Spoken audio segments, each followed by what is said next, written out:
So today I ran up to Mom's in Foxborough, Massachusetts to answer an interesting question that came up in the comments of one of my videos.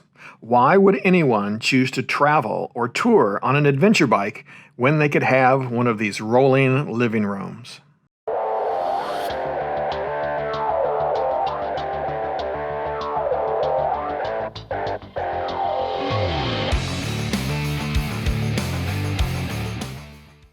The person asking this question does have some valid points. Adventure bikes are taller and it is harder to swing a leg over. And many of us, including myself, cannot put both feet flat on the ground. In addition, it is harder to put highway pegs on, so you cannot kick your legs out like sitting in your lounge chair. And ADV bikes have smaller windscreens with much less wind and weather protection.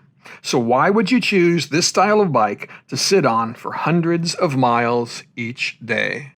Of course, those big touring cruisers are not without their faults, such as weighing between 800 and 1,000 pounds.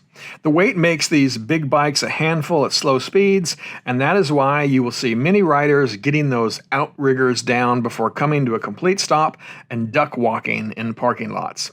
They also do not have the best cornering clearance, and even though I know many of you love to drag your floorboards and ride hard, whatever that means, having spent 10 years traveling on a big touring bike and now using an adventure bike, I can assure you they are not even close when it comes to having fun in the twisties. And while a 1,200cc adventure bike typically costs in the neighborhood of $20,000 to $25,000, the full-dress touring cruiser in today's dollars is typically in excess of $30,000. Without a doubt, the rolling living room is the king of high-speed interstate travel. On the highway, the wind protection and weight offer a big advantage over a lighter, less fared adventure bike. However, traveling the super slab on an adventure bike is not this horrible experience as many would have you believe. When set up properly, the upright riding posture of an ADV bike is very relaxed and comfortable. And while some models of motorcycle will need some modification, the smaller windscreens can provide good wind management.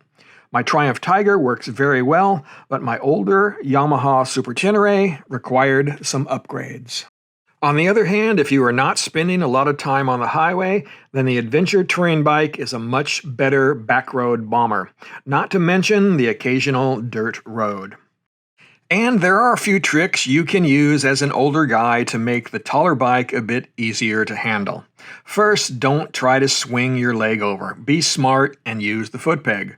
Also, you don't need to put both feet flat on the ground.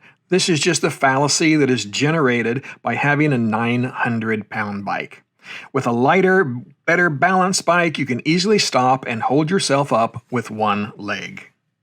The ADV bike is also much easier to move around in your garage or in a parking lot. I don't waste my time trying to push it back while sitting in the saddle. I just grab the bike and move it. As I mentioned, I spent 10 years traveling the United States on a Victory Vision touring bike, and I loved it. The last trip I took before trading it in was my 60th birthday adventure over the course of 58 days. I also rode from Boston, Massachusetts to Anchorage, Alaska, and back on a Yamaha Super Tenere. Both bikes were great, and all of the trips were amazing. The Victory gets the nod for two-up riding, but when I'm solo, the Super Tenere, or now my Triumph Tiger, is the way to go for me. Lighter, faster, easier to handle, and instead of having to turn around because the road is shaking your bike to bits, as it did for my Victory Vision in White Sands National Park, you can stand up and keep going. When I decided to sell the Victory, I was looking for a change. It was time for a new experience. I am not one of those guys who latches onto one thing and sticks to it for the rest of my life. Yes, there are some things like getting in the gym, but for the most part, I want different experiences. I rode the touring cruiser for 10 years, and now it's time for the adventure bike. Both are fun. Some think that guys like me choose adventure bikes because we want everyone to believe that we are riding off-road. Well, my bike is a GT version, which is more road oriented, but I guess there is some truth to that observation, and many overestimate their ability to ride a big bike off road. We humans buy motorcycles for emotional reasons, just like we do almost everything else. Having an adventure bike makes us feel like we are Ewan McGregor and Charlie Borman riding around the globe. Is that really any worse than other types of posing that goes on in the motorcycle world? It is true that 80% of adventure bikes never see the dirt. It is also true that the average rider puts less than 4,000 miles a year on their motorcycle, but who cares? What does it matter what the average rider does, or that you're not living up to the expectations of other people? It just doesn't. In today's world, we spend far too much time concerned with what other people do or that they might not like what we do. Oh, and by the way, remember to subscribe and give this video a big thumbs up. It is, of course, a valid question to ask why many riders are moving away from big touring bikes to smaller, more versatile adventure bikes. It is an interesting trend that is partially driven by marketing and media influences and partially by many riders looking for something new and exciting. If you are thinking that adventure riders are just yuppie trend followers, well, let me remind you that the growth of Harley-Davidson and the popularity of the bagger and fully loaded touring bike was itself a trend that started in the mid-90s after Harley was purchased back from AMF. The same 30 and 40-year-olds that jumped on the bandwagon and saved Harley are the same 50 and 60-year-olds now buying adventure bikes. Big cruisers are still the top seller, but ADV bikes are growing in popularity and thus is where most of the innovation in the motorcycle industry is focused, at least for now. At some point, adventure bikes and dual sports will run their course and something else will take their place. Electric motorcycles, e-bikes, some kind of three-wheelers.